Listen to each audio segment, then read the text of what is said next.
welcome to today's video. It's Zipporah again. You can call me Zippy. I'm a registered counseling therapist candidate here in Halifax, Nova Scotia, and a creative arts therapist. So for today's video, I thought that we would make something together since I am a creative arts therapist. And so for today's video, we are going to be making either a worry monster or a worry machine. So I thought this would be a nice activity for people to do together, to be able to talk about the big hard feelings that might be coming up for everyone. Or if you're just a big kid like me, you can do this on your own as well.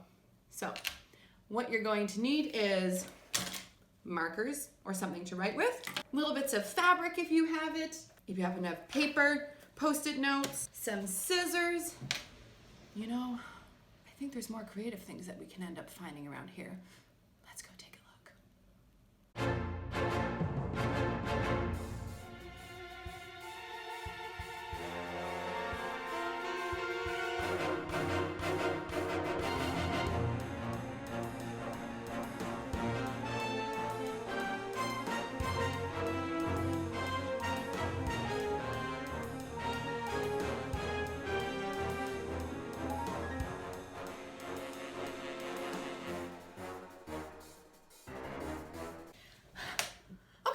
That was fun. So I encourage you to do the same thing at home. Look around your house and see what art materials you happen to be able to find. A lot of the time it'll be things that maybe don't look like art materials but can be used as it. So this is not all just fun and games. This is actually something that's really great for helping calm the nervous system and helping you feel connected with the people around you. Or if you happen to be quarantining by yourself, maybe it will help you feel connected with yourself.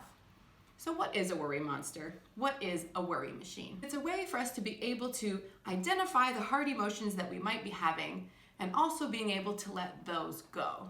This is a great activity for doing with the people that you love or by yourself to help gain feelings of creativity and control. When we feel creative and capable in a situation, it can help us have a feeling that in this situation we have some element of control. So creativity can be really helpful. Connection is another really important part of this activity. Whether you're doing this on your own and getting in touch with yourself and connected with your own worries and your own challenges, or whether you're getting in connection with the people around you who you love, who you're creating this with. Connection can help create feelings of calm within ourselves as we notice something that's happening and we acknowledge it. And lastly, this activity is meant to be done slowly. By doing activities slowly by ourselves and with people around us, it can be really helpful for calming our nervous system and bringing us into a moment of being able to focus on the here and now and the different things that we can do in the present. So, when you're deciding to make these either with your own big kid or with one of your little people in your life, there are 3 important things to keep in mind when you're doing this activity. Number 1, you should be making one of these as well. This is a really powerful connecting moment that you can have with the kiddos in your life or the big kiddos in your life.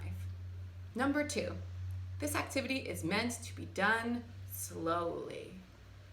The creative process works best if we really get a moment to check in with ourselves and to check in with the things around us. So doing this activity slowly, putting on some calm music at the same time, having quiet chatter between you and the people who are creating this activity as well, can be a really calming and powerful thing. And number 3, talk about the process as you're doing it. Maybe notice what it is that you're creating with your little kiddo. Notice that your worry monster maybe looks a little bit different than their worry machine or their worry monster. By connecting with hard feelings and the nice feelings, we let the kiddos in our lives feel seen, heard, and understood. Now, one thing that's really important to remember here is that it's not about making it beautiful, it's not about making it perfect. So, big kids out there, please do make sure if you're working with a little kid on this, that you're aware of your own perfectionist tendencies and try and just let it be nice and loose, nice and creative, and relax. You could decide to make it a little bit of a fun extra competition in the sense of making it an ugly monster, so they don't need to make it perfect. So that could be something that might be helpful if you're working with someone that's got a lot of anxiety about perfectionism.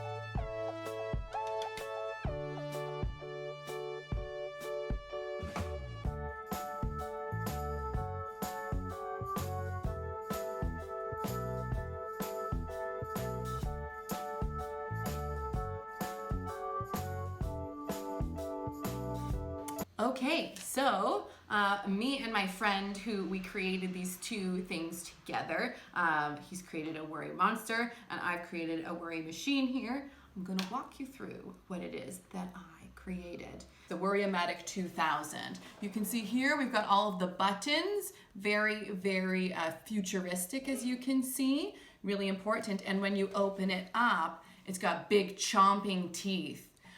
So what a lot of kiddos really enjoy doing and big people enjoy doing is that they'll actually write down one of their worries or things that are really bothering them. So the idea of this is we're allowed to be worried, we're allowed to feel really big feelings, but if these things become overwhelming, then we might need our worry monster or our worry machine to come in and help us out. So this is really helpful to do with kiddos or yourself before bedtime to kind of let go of those worries to be able to sleep. So if you need to write down your worries, that can be helpful, and the Worry-O-Matic 2000 allows for this.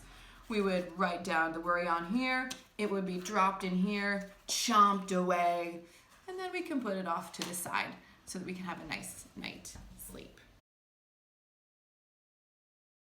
This is the stress goblin, actually. You can see that she's quite discombobulated and all of her stress is just popping out of her head there. But she also really loves to scream. And for me, when I'm stressed out, I just really want to yell. Yeah. And so sometimes when I feel like I really want to yell, I'll just give it to the stress goblin and she'll just scream it silently to herself. Yes. And it's great. Great. Thank you so much for sharing that with us. Anytime. So that's it for today's video. Thank you so much for creating with me, for joining me. I will leave some links for you to be able to see the resources that I have. Please click over to my webpage if you want to see other videos. I will be posting resources daily for you to be able to get a chance to do different things for mental health for yourself and for those that you love. If you do need any support, please do reach out. I will leave my contact at the end of the video. We're all in this together, everyone. See you next time.